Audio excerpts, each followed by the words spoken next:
مسائل کے حل کے لیے کوشش کریں. Thank you. بسم اللہ الرحمن الرحیم. السلام علیکم.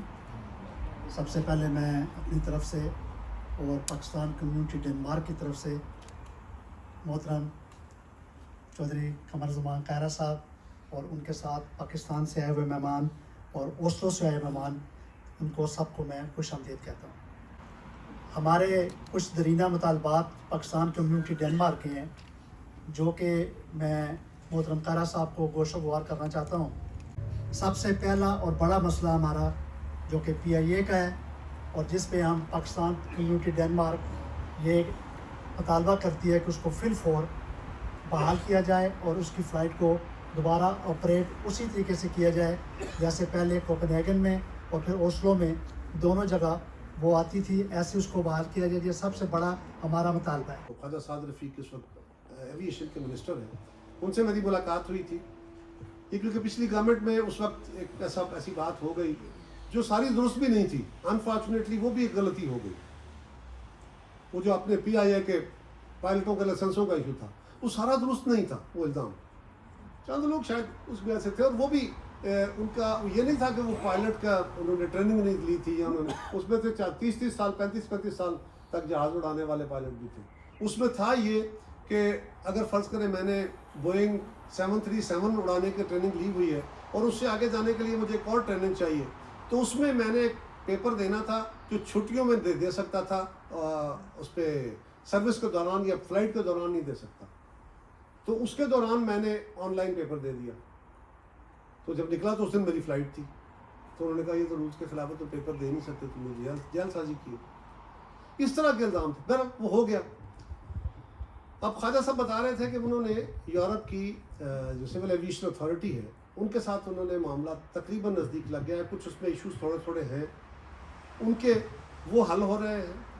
ابھی PIA کے پاس کچھ جہاز لیے گئے ہیں. اس وقت ہمارے حج آپریشنز جاری ہیں. وہ جہاز جو ہیں وہ حج آپریشن میں اس وقت شامل ہیں. اور ان دا مین ٹائم بلکہ میں نے ہنستے ہوئے کہا، میں نے کہا خواجہ صاحب یہ نیک نامی جو تسی فیصلہ کرانی لگے ہو تو ساری حکومت ہی ہو جانی چاہیے تاکہ اسی یہ کبھی خواجہ صاحب رفیق نے کرایا. مطلب ایک ہوتا ہے نا جو بندہ کریڈٹ لیتا ہے اس بات کا، ایک نام اس کا. ابھی کہا گیا کہ چودھری شجاعت صاحب نے ہمیں ڈیڈ باڈیز کا دیا تھا، تو نام تو چلتا ہے نا جی کسی کا، ان کے بعد بھی چل رہا ہے. تو اسی طرح میں نے ہنستے انہوں نے کہا انشاءاللہ ہم کوشش کر رہے ہیں. تو اس بات کا بھرپور ادراک ہے کہ میں بھی کبھی آتا تھا تو 6 گھنٹے میں یا 6.5 گھنٹے میں ناروے ہوتے تھے یا آپ کے پاس آ جاتے تھے. جاتے ہوئے بھی اسی طرح ہوتا تھا. اب کم از کم 13-14 گھنٹے تو لگ جاتے ہیں جدھر سے بھی آپ جائیں. اگر فاسٹسٹ روٹ بھی آپ کو مل جائے تو یہ یقیناً ایک بڑی تکلیف دہ صورتحال ہے. اس پہ کاگنیزنٹ ہے اور آلریڈی کام کر رہے ہیں. یہ ناروے والوں کا بھی مطالبہ ہے، آپ کا بھی ہے، سارے یورپ کا ہے. دوسرا مطالبہ یہاں پہ کچھ عرصہ پہلے، کچھ سال پہلے جو ایک ایگزمپشن کی مور ہوا کرتی تھی، جن کے پاس پاکستانی نژاد لوگ جو ڈینش پاسپورٹ، سویڈش پاسپورٹ یا نارویجن پاسپورٹ رکھتے تھے، ان کو ایک سٹیمپ لگ جاتی تھی جب انہوں نے پاکستان جانا ہوتا تھا تو اس پہ وہ سفر کرتے تھے. میں اس کا بھی مطالبہ کروں گا کہ وہ فل فور اس کا بھی بحال کیا جائے. جو یہاں کے ڈینش اور نارویجن اور سویڈش پاسپورٹ ہولڈرز تھے، نیشنلٹی ہولڈرز، وہ پاکستانی پاسپورٹ ان کے پاس نہیں ہوتے تھے، لہٰذا وہ اسی پاسپورٹ پہ ٹریول کرتے تھے اور پاکستان کا سفارت خانہ ان کو مہر لگا دیتا تھا. وہ ایک پاسپورٹ کی طرح ڈاکومنٹ ہوتا تھا کہ آپ جا کے دکھاتے تھے اور پاکستان میں پینٹر ہو جاتے تھے. اب یہی فرمایا بھائی، میں بھائی کہہ رہا ہوں، وہ مہر لگ جاتی تھی جس پہ آپ ویزا درکار نہیں ہوتا تھا، اس کو بطور ویزا کنسیڈر کیا جاتا تھا. میرے علم میں نہیں ہے، میرے خیال ڈاکٹر صاحب شاید آپ کے علم میں بھی نہ ہو. ہاں، ابھی یہی کہہ رہے ہیں کہ وہ پالیسی ختم ہو چکی ہے. اس کے بارے میں فورن آفس کو لکھوں گا. ابھی میں فورن آفس سے بات بھی کر سکتا ہوں. یہ بھی سن رہی ہے ہماری بڑی فعال ہماری بیٹی ہیں، بہن ہے، اللہ تعالیٰ ان کو خوش رکھے. یہ بڑے کمیونٹی کے اکثر لوگوں نے مجھے ان کی بڑی تعریفیں کی ہیں. اس وقت ناروے والے نارملی ویسے کم ہوتا ہے، اکثر کمیونٹی اپنی ایمبیسیوں سے نالاں ہوتی ہے. آپ سے بھی بڑے خوش ہیں اور ناروے والوں سے بھی بڑے خوش ہیں. میں حیران تھا بڑا. اللہ تعالیٰ آپ کو ہمت دے، آپ یہی کام جاری رکھیں. اس کے لیے آپ بھی لکھیے کہ یہ مطالبہ ہوا تھا اس میٹنگ میں، اور میں بھی یہ معاملہ بلاول صاحب کے ساتھ چیک اپ کروں گا تاکہ فورن آفس میں ڈسکس ہو. اور اگر یہ ممکن ہے، اب اس کی کئی وجوہات ہیں نا، کئی ساری چیزیں چینج ہوئی ہیں، لیکن اب کئی ملکوں کے تو ڈول نیشنلٹی کے بھی ایشو ہو گئے ہیں. ہم جس طرح ناروے کا ہے، ڈول نیشنلٹی ہو گئی ہے. آپ کے یہاں شاید نہیں ہے، آپ کی بھی ہو. پھر تو آپ کو مسئلہ ہی نہیں ہے، آپ پاکستانی پاسپورٹ بنوا لیں، اپنے ID کارڈ بحال کرائیں سارے. تو تو مسئلہ ختم ہو جائے. رینیو کر لیں یا پاکستان اوریجن کارڈ بنوا لیں. مطلب اس کا نہیں، اب ہو گیا نا، اب تو پاسبل ہے آپ کے لیے.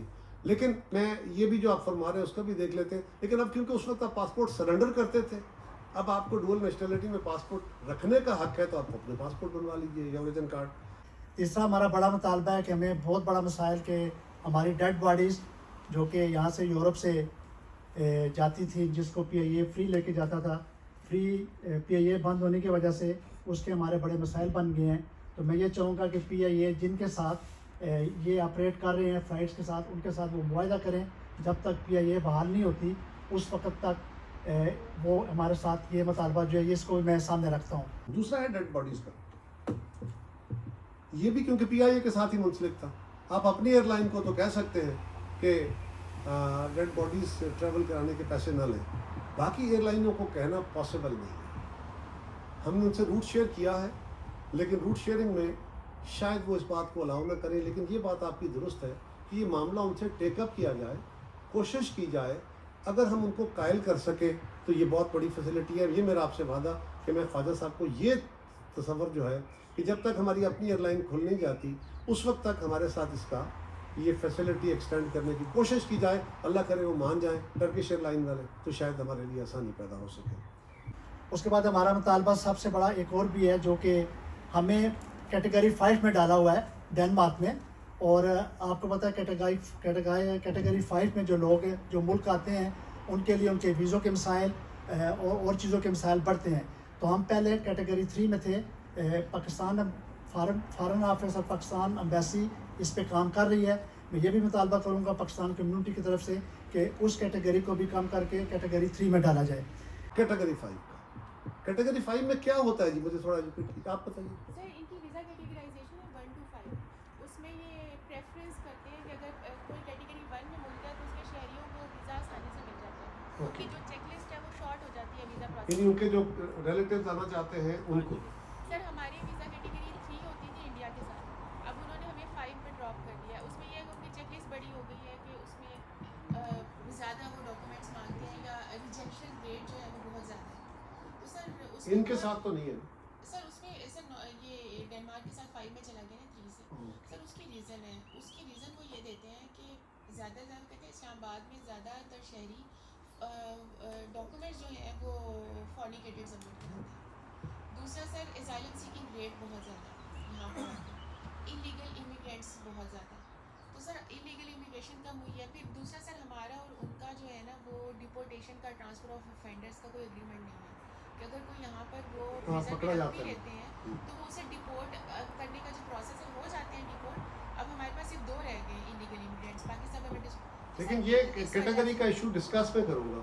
میں یہ پرومس کرتا ہوں کہ we'll take up this issue with foreign office. ویسے اپنی ایک ذاتی مثال دے کے آپ سے اجازت لیتا ہوں.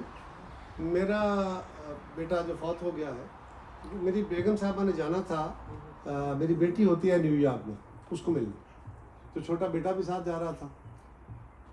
تو میں نے ویزا اپلائی کیا تو میرے پاس آفیشیل پاسپورٹ تھا، میری بیگم کے پاس بھی تھا. ہم دونوں نے آفیشیل پاسپورٹ دیے. دونوں بیٹے میرے ساتھ تھے، ان دونوں کے گرین پاسپورٹ تھے. اب ملکوں کی پالیسیاں دیکھیے. مجھے اس نے امریکی ایمبیسی والے نے سمپل یہ سوال کیا، انہوں نے کہا جنٹل مین آپ اپنا مجھے کس دن سے کس دن جانا چاہتے ہیں، کتنے دنوں کے لیے؟ میں نے کہا کوئی 15 دن. اس نے کہا مجھے ڈیٹ مینشن کرو. میں نے کہا کیوں؟